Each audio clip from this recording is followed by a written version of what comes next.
Bom, o primeiro vídeo que eu tô tentando gravar, eu vou fazer uma explicação aqui para ajudar a mim e quem conseguir entender melhor do meu jeito também se aproveita disso. Eu vou explicar a questão do estreptococo, da generalidade, né? E do piógene por enquanto. Futuramente, se der certo, eu faço do Galactiae e do restante. Mas então, estreptococo. Ele causa enfermidades, infecções, pode ser por sensibilização. Normalmente, a maioria causa glomerulonefrites, por estreptococo. Os estreptococos, ele tem as espécies. Tem o pneumoniae, que faz parte do Viridans, do grupo Viridans. O grupo Viridans ele se subdivide em outros 5 grupos, mas isso eu vou falar depois. O Piógenes, que é de grupo A, o Agalactiae, que é de grupo B, o Enterococcus, que acho que é de grupo C, se eu não me engano. E tá. Os grupos que a gente tem importância clínica são o A, o B e o D. E dentro desses grupos tem uma outra classificação que são dos hemolíticos. Os hemolíticos são basicamente da questão de cultivo que vão ser observados. A alfa-hemólise. A alfa-hemólise ela vai caçar uma lise parcial do eritrócito. Então, ele não vai lisar tipo todos os eritrócitos da placa de H, por exemplo, de H sangue.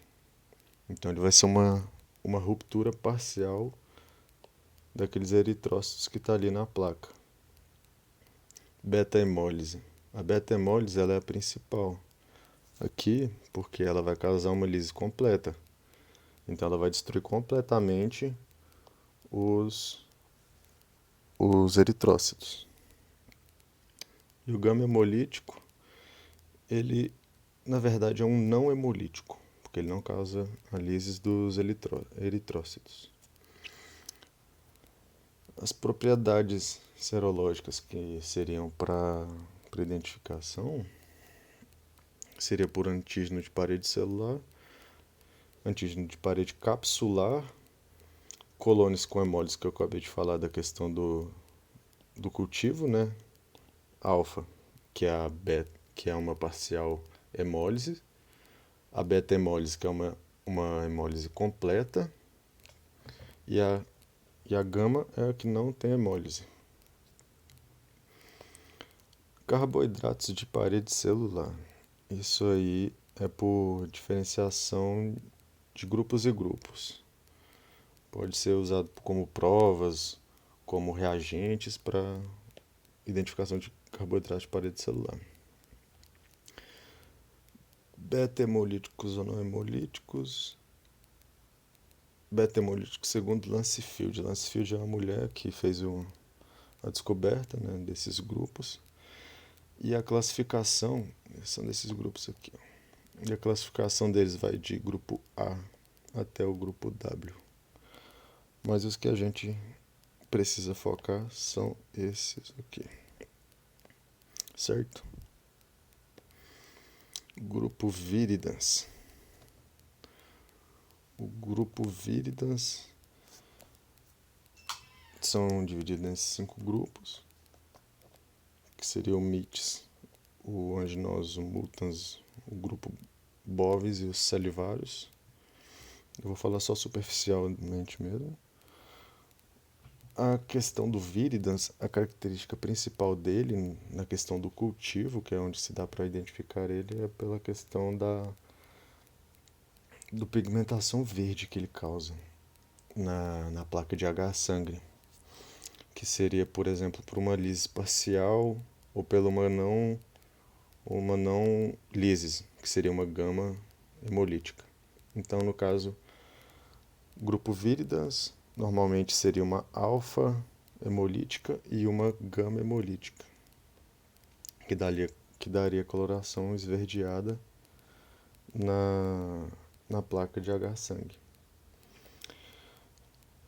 Dos Streptococcus, o habitat principal da questão seria onde eles colonizam ou fazem parte da flora bacteriana, seria a cavidade orofaríngea, que é a principal dos Streptococcus. Mas também eles podem colonizar a questão da fossa nasal, da boca, da uretra, vagina e intestino. Da questão daquelas provas diferenciais que caiu em outras provas, tem a questão de Gram, que é a primeira. Streptococcus são grãos positivos, então está aqui CGP, cocos gram positivos, que é os aeróbios, a catalase. No caso, a gente vai estar falando da questão da catalase negativa, que são os streptos, que são catalases negativas. Então está aqui Streptococcus. E dentre eles a gente vai se dividir de novo, que seriam os alfas hemolíticos, os beta hemolíticos e os gamas hemolíticos. O que eu coloquei aqui de optoquina e bacitracina seriam as provas diferenciais para classificar a subdivisão de cada grupo. Por exemplo, uma sensível, um que é alfa-hemolítico, mas ele é sensível à optoquina, seria um pneumococo, que um exemplo aqui seria o Streptococcus pneumoniae. Mas o pneumoniae, ele ainda está dentro do grupo Viridans. Então ele meio que se complementa aqui. Mas ele é um participante do grupo Viridans, que diferente dos outros, ele é sensível à optoquina. Os demais não são sensíveis à optoquina. Beta-hemolíticos. Bacitracina, que seria a prova diferencial para diferenciar o grupo A. O grupo A nosso principal aqui, ó, Piógenes, que é um que ele fala bastante. A questão do sensível à bacitracina, então, seria grupo A. Se não é sensível à bacitracina, os demais, grupo B, C, D e por aí vai. A Galactiae e Faecalis seria só um exemplo que eu coloquei aqui embaixo para lembrar. Gama hemolítico seria grupo D, que também está aqui. Algumas bactérias do grupo D. E aqui uma outra prova diferencial, que seria do meio de cultivo, da questão do meio de cultivo enriquecido com sódio. Os que não crescem seriam não enterococos, e os que crescem na presença de sódio seriam enterococos. Bom,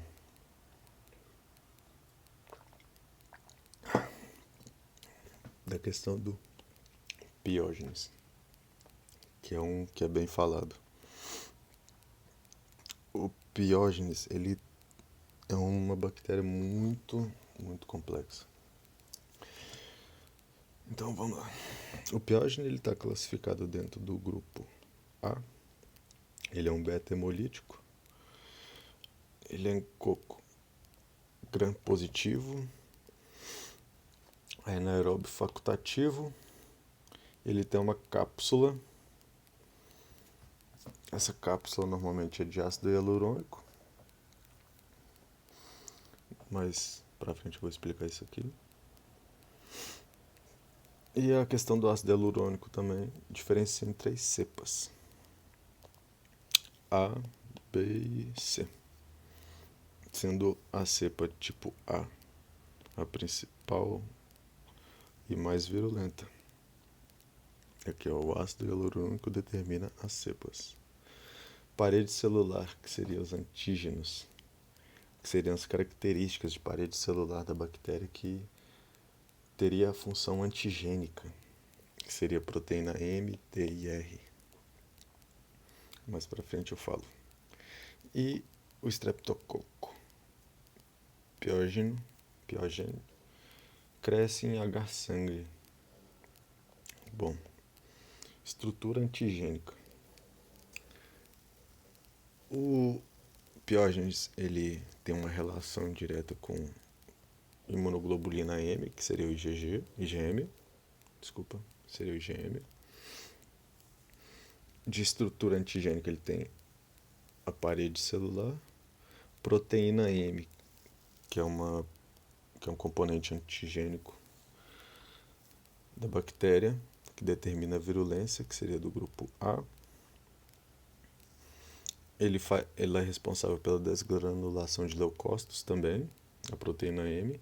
Mais pra frente eu vou falar sobre outras características da proteína M, que ela tem bastantes características. Substância T, ela não é virulenta, faz diferenciação de certos tipos. Tudo isso aqui é da questão da estrutura da bactéria, viu, gente? E substância P, que é uma nucleoproteína, compõe parte do corpo da bactéria. Então aqui está a membrana basal da bactéria. Aqui seria o péptido glucano da bactéria, né? Da parede da bactéria. E aqui são algumas estruturas. A proteína M, ela faz parte, por exemplo, ela pode ficar, por exemplo, aqui como umas bolinhas assim.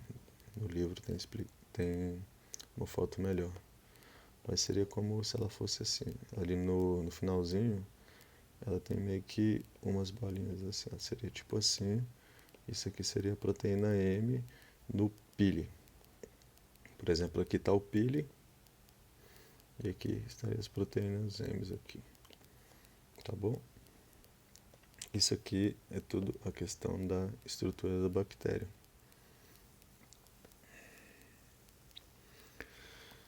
Enzimas. Pode cair como cita. Bom, enzimas. Essa parte de enzimas ela é bem complicada, porque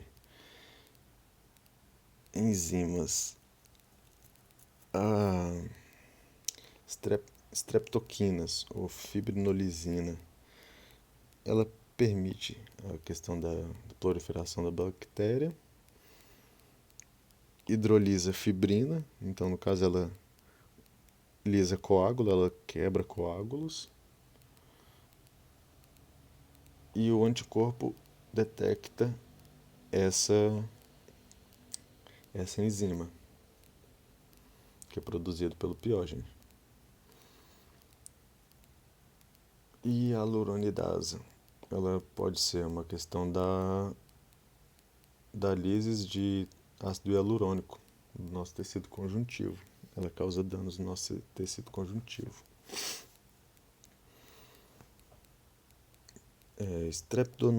Streptodonase. Ela serviria como se fosse uma questão de uma proteção, porque ela impede a ação de antibióticos e anti-inflamatórios, impede fagócitos e ajuda na proliferação da bactéria.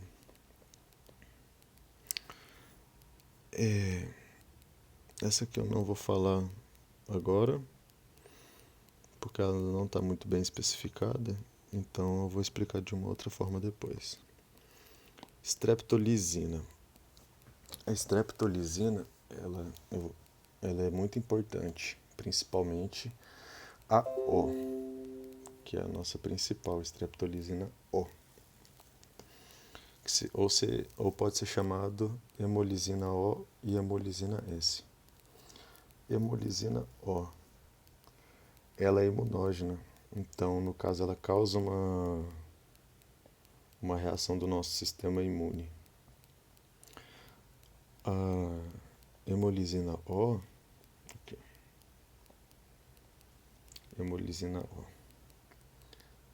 Não está escrito aqui, mas eu vou dar a explicação dela. Principal função da streptolizina O. Ela causa lises de eritrócito, de leucócito e de plaquetas. A streptolizina O, ela ela é bem reconhecida pelo nosso sistema.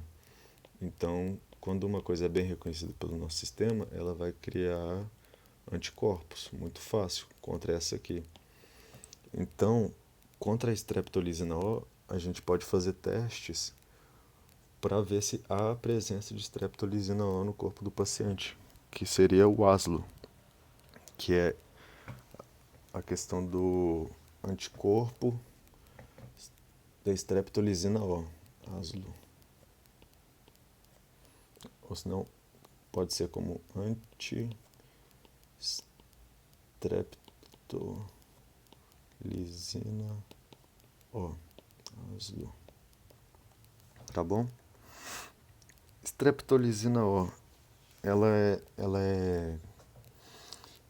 só é gerada em infecções endógenas. Então, no caso, infecções que seriam cutâneas, não há presença de streptolizina O.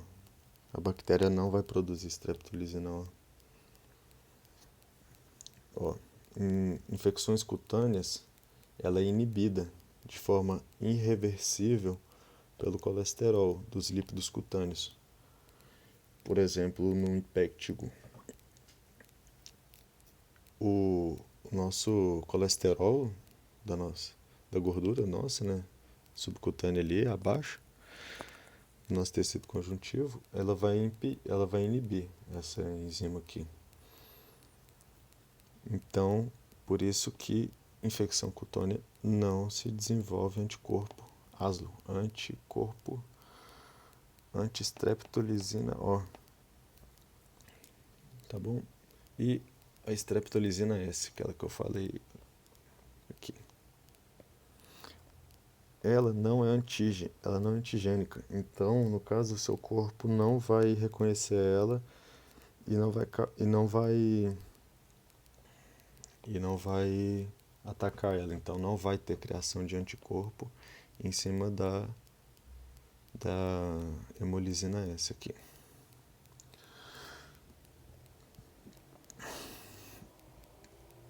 A S. Ela lisa eritrócitos, leucócitos e plaquetas.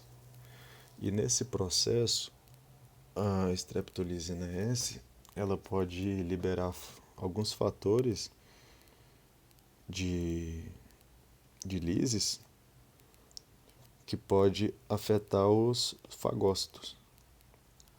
Ela é a principal responsável pela beta-hemólise em H-sangue. Streptolizina S.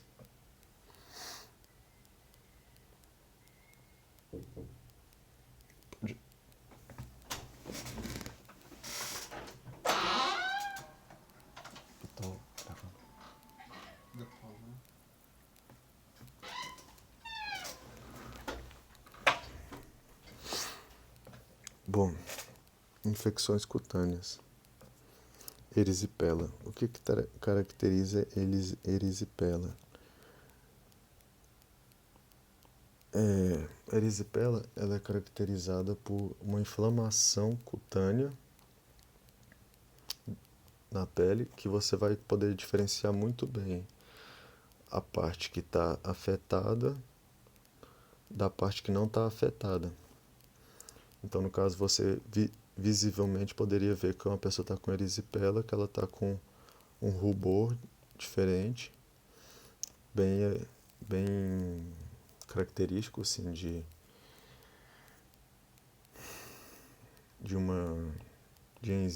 enzimas não, de eritrócitos ali na pele, sabe? Então você vai ver meio que uns pontinhos vermelhos assim na pele da pessoa. A piodermites, ou impético, ela é a parte que tem pus. Então seria, por exemplo, impético. seria meio que uma ampolha com pus e vai ter inflamação da pele, certo?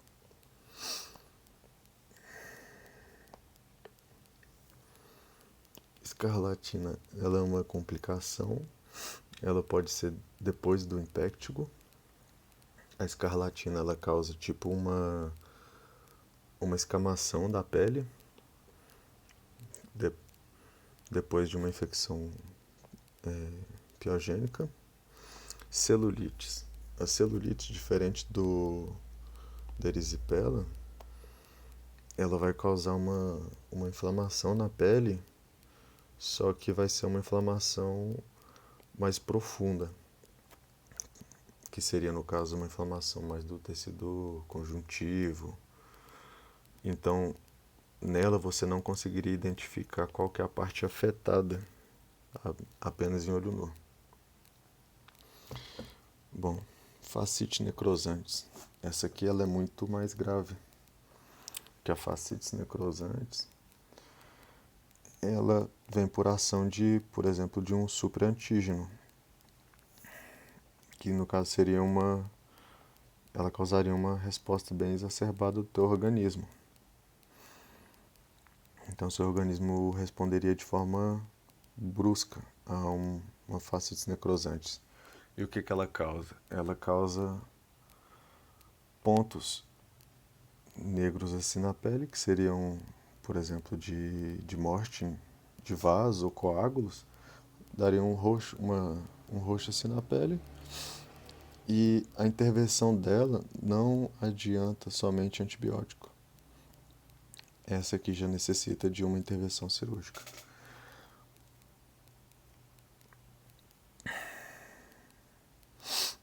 Bom, e algumas outras infecções. Infecção respiratória. O epiógeno pode causar uma infecção respiratória alta, que seria uma pneumonia grave. Infecção pós-estreptocóxica. Após 1 a 4 semanas de infecção aguda, ela pode causar uma hipersensibilidade. Vamos por exemplo, aqui. Um paciente está com amigdalite estreptocóxica. Aí, depois de um tempo, se o paciente não fez o tratamento correto, no caso ele não fez uma profilaxia correta dessa bactéria, ele pode causar algumas outras complicações. Então, por exemplo, com uma infecção estreptocóxica, a bactéria pode fazer o seguinte: ela pode gerar um antígeno bem semelhante a algum antígeno que a gente tem no nosso corpo. Aí ela vai apresentar esse antígeno para células fagocíticas, né? E assim vai gerar aquele antígeno que vai ser futuramente criado um anticorpo. Só que na criação desse anticorpo, como ele é parecido com o da nossa célula normal, a questão antigênica dele, vai criar uma autoimunidade, que cria uma hipersensibilidade. A febre reumática, por exemplo, ela é uma consequência de uma infecção estreptocóxica que não foi bem tratada. A febre reumática, ela vai ter sintomas sistêmicos. Ela pode causar uma pancardite. A pancardite se caracteriza por ser uma inflamação no coração que pega as 3 camadas, não só uma endocardite como uma miocardite e uma pericardite. Pode causar artrite reumatoide. E antígeno de reação cruzada, que foi o que eu expliquei. Que a bactéria cria um antígeno semelhante ao antígeno que a gente tem que apresenta nas nossas células normalmente. Glomerulonefrite. A glomerulonefrite, ela é causada pela maioria das bactérias. A gente vai ver bastante descrições aí de bactérias que causam glomerulonefrite. A glomerulonefrite, ela pode causar uma lesão renal progressiva, por exemplo. Uma pessoa jovem que tiver uma glomerulonefrite, ela vai conseguir se recuperar bem, sem danos a longo prazo na sua questão da função renal. Mas, por exemplo, um adulto que tem uma glomerulonefrite, com o passar do tempo ali, ele pode acabar perdendo a função de alguns glomérulos, sabe? A questão da glomerulonefrite. Os sintomas de uma glomerulonefrite, ela pode causar uma hipertensão por retenção de urina, né? O glomérulo tá inchado, né? Então, com essa inflamação do glomérulo, pode ter retenção de ureia, pode ter ali a retenção de creatinina, que a creatinina é uma substância que a gente tem que excretar exatamente, totalmente o que passa no glomérulo, ela tem que sair. Então, caso a creatinina esteja alta, pode ser índice de glomerulonefrite. E a glomerulonefrite também pode causar hematúria e proteinúria, porque é o seguinte, ele está inflamado, pode chegar a um ponto que algum vasinho ali se rompa. Nesse rompimento do vaso, pode passar proteínas e sangue. Então, por exemplo, tem um vaso sanguíneo aqui, tem um podocito aqui, né? A lâmina basal do glomérulo, o podocito, e aqui o glomérulo, beleza? Para a proteína passar, ela tem que passar isso aqui tudo. Então, se tem um rompimento do vaso, o glomérulo está inchado, vai acabar pressionando nesse podocito. O podocito pode acabar rompendo. E assim a proteína vai passar. E vai causar a proteinúria. E a hematúria seria a questão de sangue na urina. Tá bom? E outras infecções, por exemplo. A bacteremia. A bacteremia, ela pode causar uma síndrome de choque tóxico, que seria, por exemplo, a febre reumática. Com essa questão da pancreatite aqui, ela pode causar alguma complicação no corpo. Por exemplo, a pancreatite, ela pode eventualmente gerar problemas renais, causar uma lesão renal pela questão de algum fator que evita que chegue sangue no glomérulo ali. Pode causar uma lesão renal. Então, no caso, uma perda nessa função renal. E nisso pode causar um choque no paciente.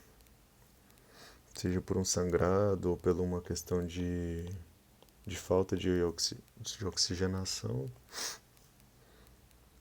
Tá aqui, ó, síndrome de choque tóxico. Atinge o rim, pulmão, baço, coração, que é órgãos ali que tem uma irrigação muito grande, sabe? Bacteremia, ela está relacionada com a fascite necrosante, né? Que já é que eu falei, que é uma questão de uma infecção cutânea mais profunda. E a síndrome de choque tóxico. Febre puerperal, que é pós-parto.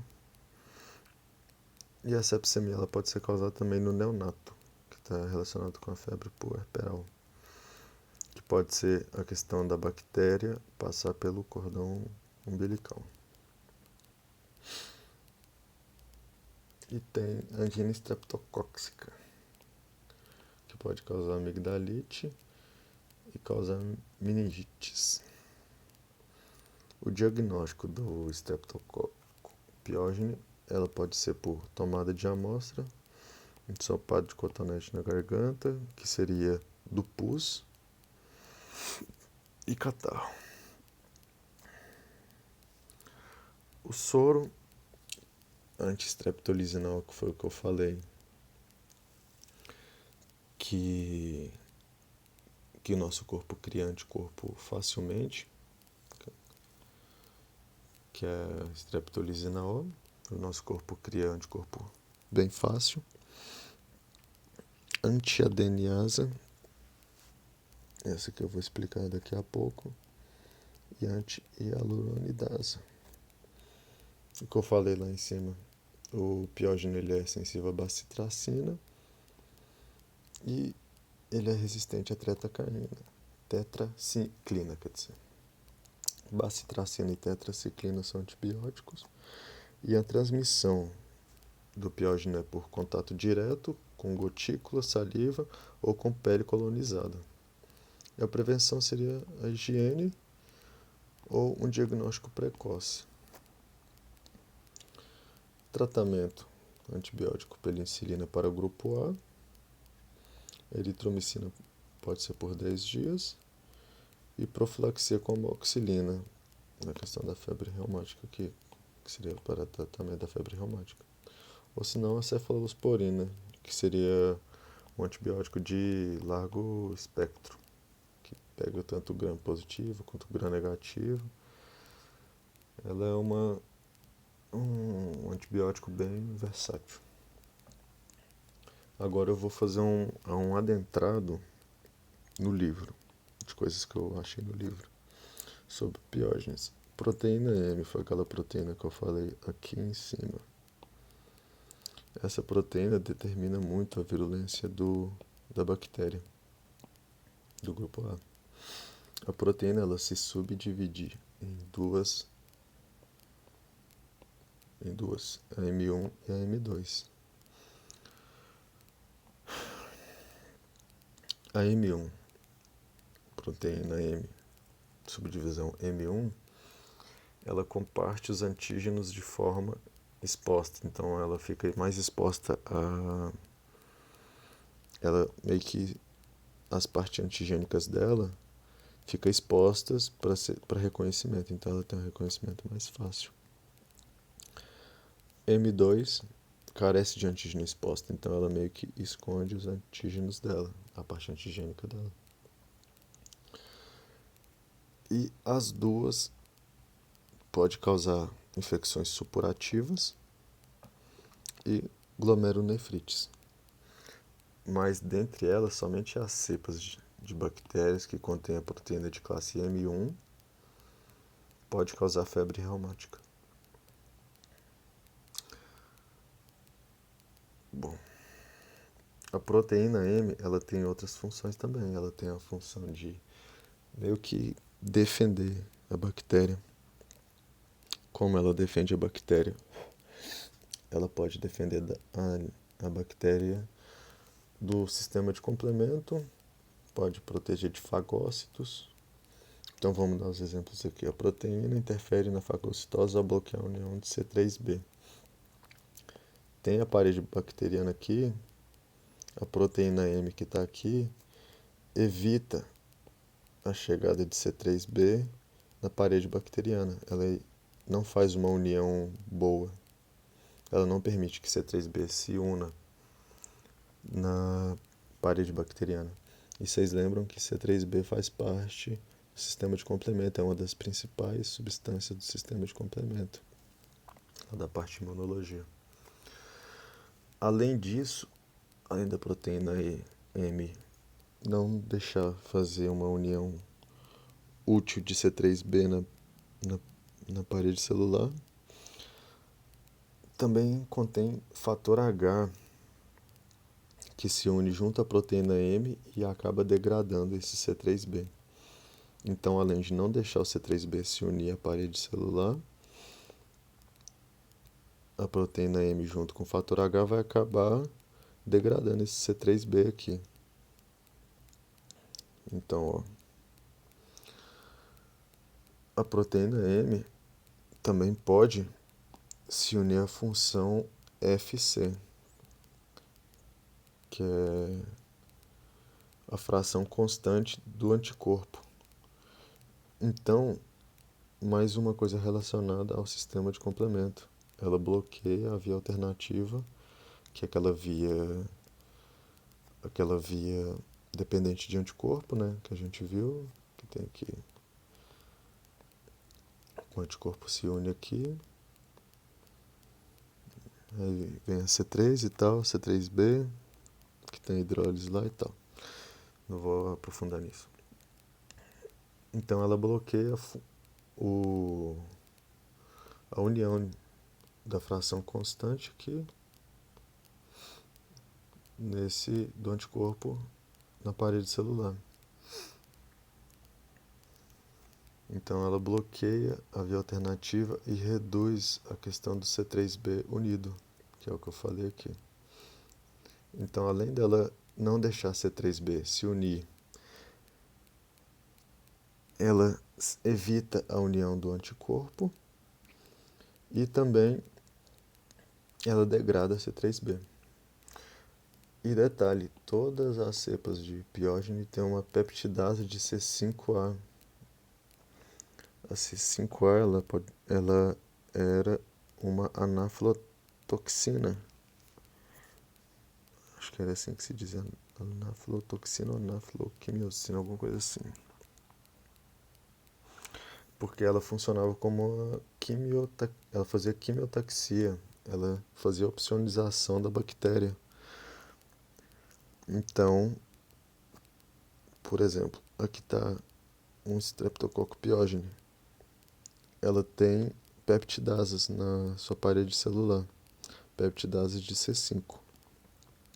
Então a C5A vai vir aqui para opsonizar o piógene, só que essas peptidases aqui vão degradar esse C5A. Então não vai haver opsonização dessa bactéria por C5A. E a C5A ela fazia quimiotaxia de fagócitos.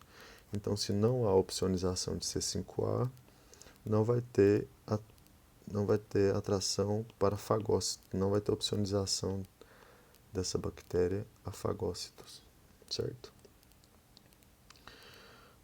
Bom, e outras coisas que impedem a fagocitose do Streptococcus pyogenes. O piógene ele tem a capacidade de ter uma cápsula de ácido hialurônico. Essa cápsula de ácido hialurônico apresenta uma conformação antigênica bem parecida com o que a gente tem do nosso ácido hialurônico do nosso tecido conjuntivo. Então, o nosso corpo não vai reconhecer facilmente essa cápsula de ácido hialurônico que protege essa bactéria, fazendo ela assim resistir à fagocitose. E algumas toxinas complementares. Exotoxina pirogênica streptocóxica. Ela atua como superantígeno, então ela causa uma resposta exacerbada. Ela está relacionada com a fascites necrosante e a síndrome de choque tóxico streptocóxico. O que eu falei da fascites necrosante? Que a causa dela é por uma exotoxina do piógene, né? Que causa uma resposta exacerbada do nosso organismo. Então, nosso organismo vai responder de uma forma muito agressiva a essa exotoxina aqui. Fascites necrosantes, ela é muito letal, ela pode causar a morte da pessoa, assim como a síndrome de choque tóxico. Streptolizina S eu já expliquei, streptolisinal eu já expliquei. Adeniase, essa aqui que eu falei que eu ia explicar. A DNase ela é uma toxina citolítica, perdão, que seria uma toxina capaz de matar células, certo? E na questão de um exudato purulento, por exemplo, a gente está com um abscesso aqui, né? Ou um impéctido. E a presença de pus nesse péptido aqui. Tem a presença de pus. Essa adeneasa, ela vai despolimerizar o ADN existente no pus. O que isso quer dizer? Que ele vai fazer o pus ficar mais líquido.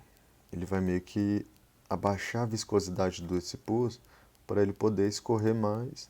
Assim vai ter uma maior proliferação da bactéria e uma maior área afetada por essa bactéria e um aumento na questão do pus, da quantidade de pus. Ela reduz a viscosidade do pus, facilita a disseminação do micro-organismo. E você lembra o que eu disse sobre infecção cutânea? Infecção cutânea não há streptolizina O. Então não tem como você fazer a prova de Aslo para identificar uma infecção de piógene, porque não gera Aslo em infecção cutânea.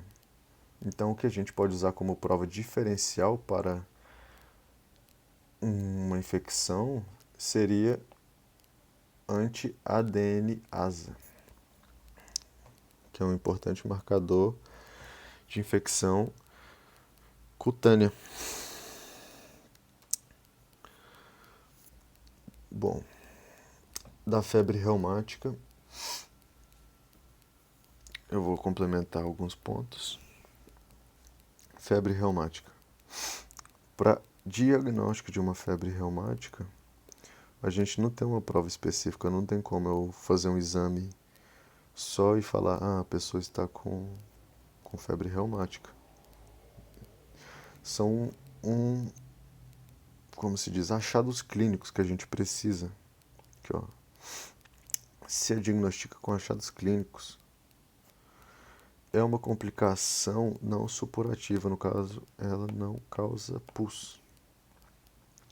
Ó, achados clínicos, eu separei 3 aqui, ó, que são os principais que a gente utiliza para se identificar uma febre reumática num paciente, fora outros fatores como fatores sistêmicos ali do paciente, que seria a febre, calafrio, sabe?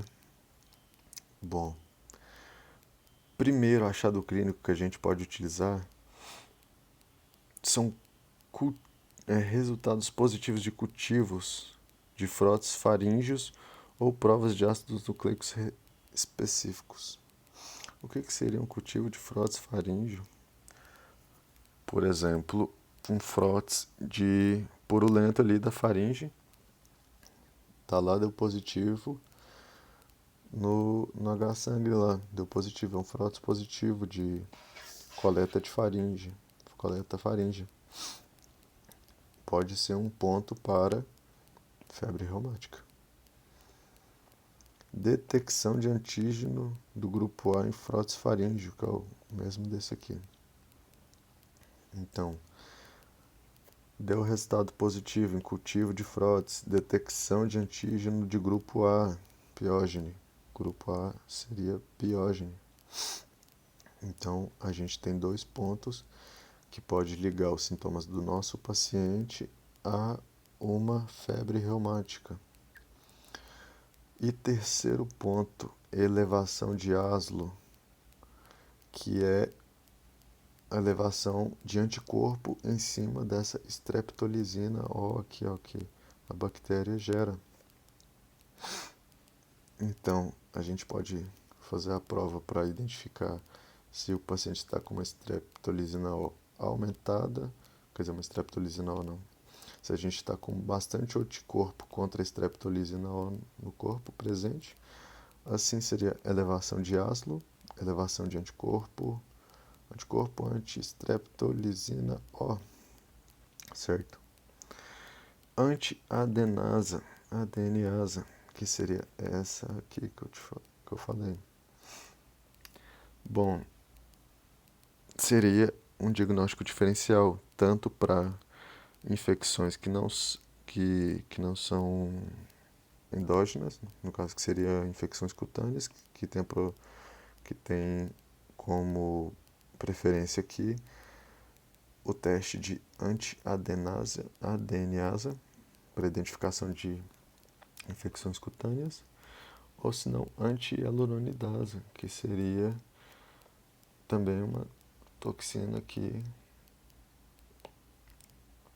da bactéria que afeta o tecido conjuntivo. Então o paciente chegou lá com queixas clínicas lá, que sente febre, calafrio, entre outras coisas. Se você suspeita de uma febre reumática, você pode fazer uma pesquisa ali, se já teve alguma infecção há pouco tempo com a característica de piógeno, que seria, por exemplo, infecções purulentas, na maioria das vezes, que é a característica do piógeno é fazer infecções purulentas, né? Por exemplo, uma amigdalite streptocóxica pode ser por piógeno, então o Frotis vai dar positivo, a detecção de grupo A vai dar positivo, ASLO vai estar aumentado, a adenasa também vai dar positivo e a anti-hyaluronidase também. Então, junto com a história do paciente e as queixas, e juntando os achados clínicos, você pode chegar no diagnóstico de febre reumática. Certo?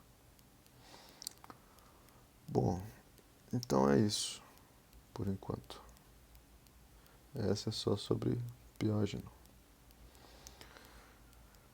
Mais pra frente, talvez eu faça sobre a Galactiae. Então, até mais. Espero ajudar com alguma coisa aí. E que Deus ajude a gente nessa prova.